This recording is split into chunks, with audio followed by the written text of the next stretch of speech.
The residential schools started in the 1800s. The last one closed in 1996.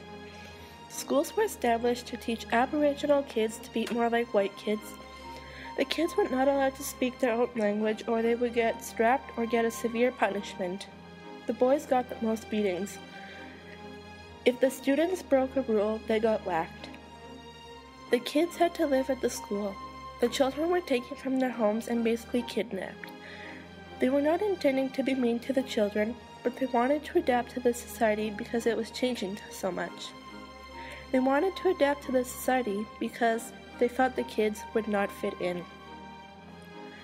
Brothers and sisters that were at the same school rarely saw each other and sometimes didn't even know they had a brother or sister.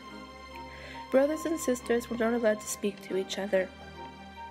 The residential schools operated on a half-day system. That meant that the kids went to school for half a day and they spent the other half a day working. The schools operated on a half-day system because they wanted the kids to earn a living like adults. The work actually had more to do with running the school inexpensively than with providing the students with training for jobs. The people at the school would take advantage of the students.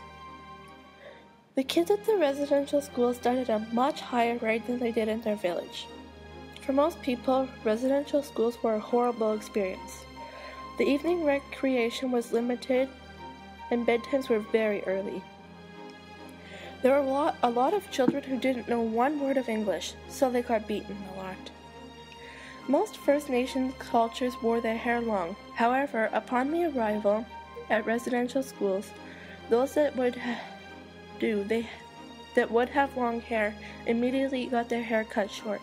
This happened for a simulationist strategy. In the time of residential schools, the Canadian Charter of Rights and Freedoms did not exist. If the Canadian Charter did exist in the 1800s, the children would have not been taken from residential schools and been abused. Because Pierre Trudeau made the Charter become effective in 1982, children were not put in residential schools anymore, and they had the right to choose their school, religion, language to be educated in their own language. The Aboriginals were not treated fairly because of their culture. They were discriminated against because they had a different culture. The white people were treated better than the white people. The Canadian Charter states that each individual has the right to be treated equally, therefore the Aboriginals were not treated equally. Because of equality rights, everyone is treated fairly.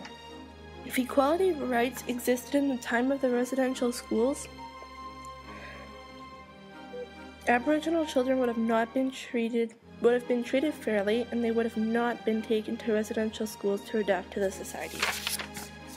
If the Charter existed and had fundamental freedoms, the Aboriginals would get to choose their own religion and they could believe what they wanted to believe. If fundamental freedoms were in law in the time of the residential schools, the children would have not been beaten and abused. The Aboriginals would be educated in English or French if minority language education rights existed. The children would have not been abused for speaking their own language if the Charter existed. The kids would also be able to pick the school they wanted to go to. If language rights existed, the children would have had the right to speak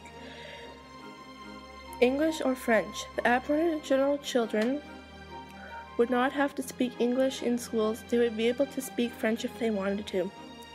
If the Canadian Charter of Rights and Freedoms did not exist today, the schools still might exist. If the schools existed today, the children would get abused at residential schools today.